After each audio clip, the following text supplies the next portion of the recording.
Do you identify as Black?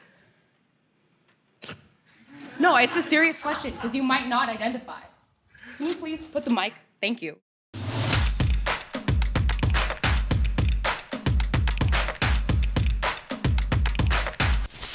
Do you identify as Black? No, it's a serious question because you might not identify. Can you please put the mic? Thank you. Okay. When I walked into the room, I am not done with my question. Hey, young lady. I'm just asking you to listen to me while I can ask my I'm question. about to answer your first question. But I didn't finish my question. Okay. Yeah, I'm Black.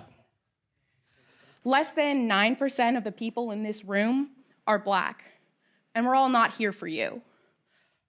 Do you think there are racial inequalities in America? And how do you feel about Trump increasing both economic inequality and discrimination for people of color and LGBTQ people? What about violence against marginalized people in the United States? Can you talk about that?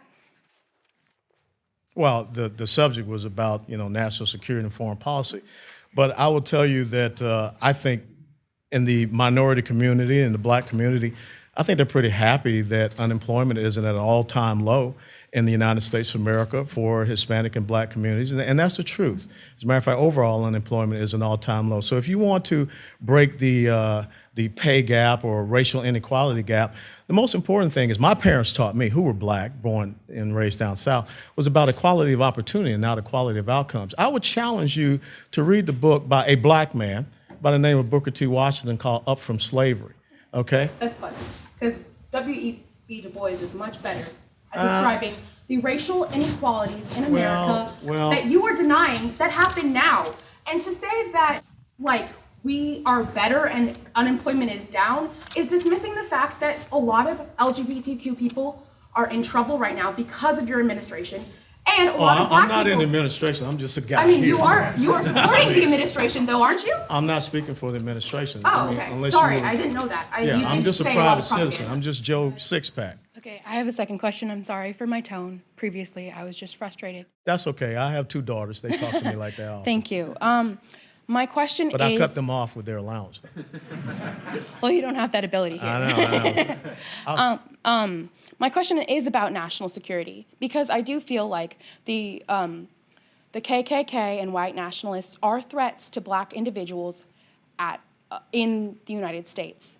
There have been multiple shootings recently within the last 10 years, and there have been an increase of violence against Black people. And I wanted to know if you think that that's a national security issue and how you would address that.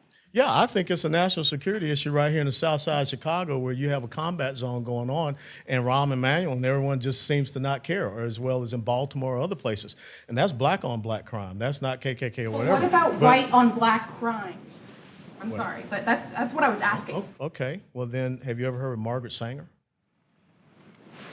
You can't just give one example for Margaret Sanger and the organization that she founded since 1973, almost 17 million unborn Black babies have been murdered by that organization. I think that's something that we should really be concerned about. The fact that the United States government gives $568.7 million to an organization that was founded by a white supremacist, a racist, a person that spoke at Klan rallies, that referred to Blacks as undesirables and weeds, I would join forces with you in a heartbeat to say that we need to cut off funding to an organization like that called Planned Parenthood. Well, I don't think we give taxpayer money to the Ku Klux Klan. It's a terrorist organization that has not been targeted by the FBI. Well, yeah, they have. The FBI goes after white supremacist organizations, but then I would ask you, why is it that nobody goes after Antifa? I mean, I think Antifa is also a domestic terrorist organization. I mean, look at what they have done at certain colleges and universities to prevent people from going out there and freely speaking. So let's call a ball and a strike. And so there are many organizations out there that we need to be targeting. But I will tell you, first and foremost, we shouldn't give $568.7 million to an organization like that.